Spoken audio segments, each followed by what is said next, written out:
All right, let's make a recess. So we'll extrude this down to minus whatever your first layer is going to be, so minus 0.2 millimeters. Now we have this little recess right here. Now we'll turn off the body and we'll see just the sketch, and then we'll do this one more time. Extrude minus 0.2, and we'll notice with the body turned off that we're creating a new body. So we're creating this little wafer that's going to sit inside the body. So there we go. Let's turn the sketch off, turn the bodies on. Now we should have two bodies.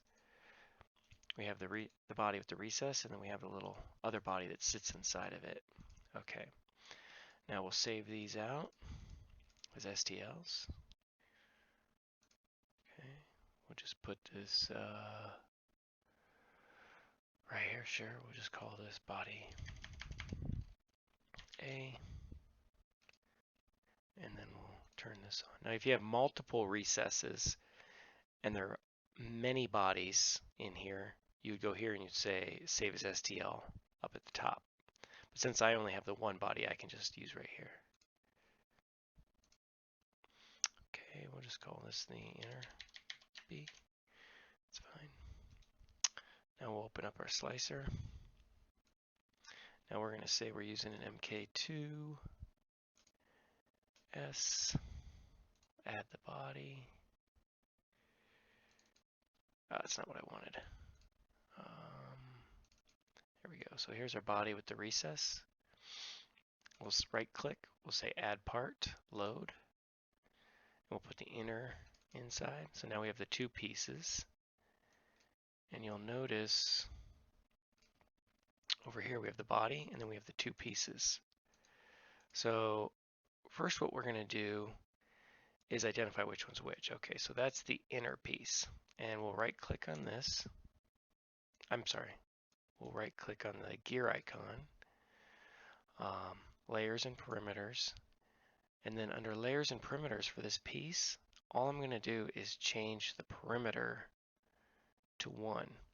Now before I do that, let's just slice it up. And we'll see that it just slices it all as one piece. And that's not what we want. We want that inner circle to be visible. So we'll go back to here.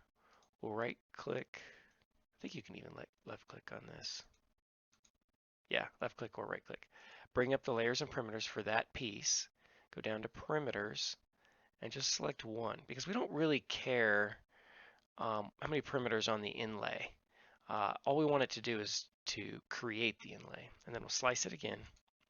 And now we can see that it creates that that shape in the print surface.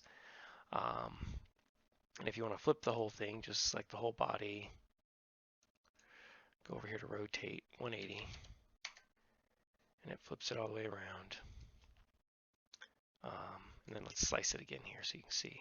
Now it's on the underside, so the print bed itself will have this either smooth or whatever kind of sheets you have that you're printing on. So you can do letters or like an emboss effect, shapes and stuff like that. And then when it prints, it will have the shape within that print so that you don't have to actually have a bridging effect. That's it.